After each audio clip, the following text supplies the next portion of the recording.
तुलसी माता की कहानी।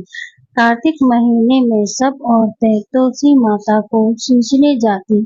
सब तो सींच कर आती, परंतु एक बुढ़िया आती और कहती कि हे तुलसी माता, सबकी दाता, मैं तेरा बिड़ला सींचती हूँ।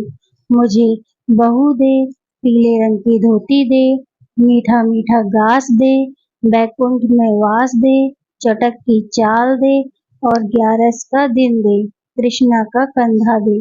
तब तुलसी माता यह बात सुनकर सूखने लगी, तो भगवान ने पूछा कि हे तुलसी, तुम क्यों सूख रही हो?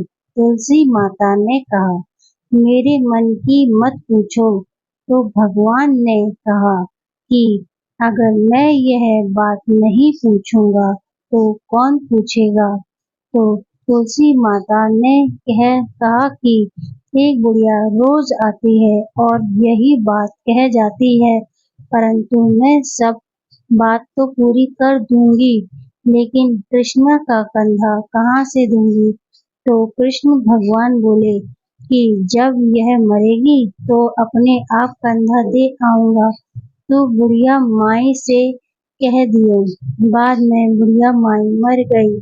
सारे गांव वाले इकट्ठा हो गए और बुढ़िया को ले जाने लगे, तो वह इतनी भारी हो गई कि किसी से भी नहीं उठी। तब सबने कहा, यह तो इतनी पूजा पाठ करती थी, पाप नष्ट होने की माला फेरती थी, फिर भी भारी हो गई। बूढ़े ब्राह्मण के वेश में भगवान आए और सबसे पूछा कि यह कैसी भीड़ है? तब आदमी बोले कि यह बुढ़िया मर गई, पापड़ी थी, इसलिए किसी से नहीं उठती।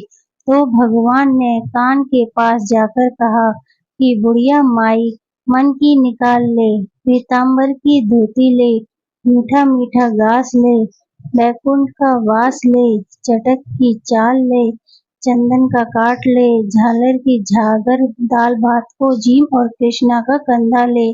फिर यह बात सुनकर बुढ़िया माई हल्की हो गई। भगवान जी अपने कंधे पर ले गए और मुझसे मुक्ति मिल गई। ये तुलसी माता जैसे उसकी मुक्ति करी, वैसे ही हमारी भी करना, और जैसे भगवान ने कंधा उसको दिया, वैसा हमें भी देना।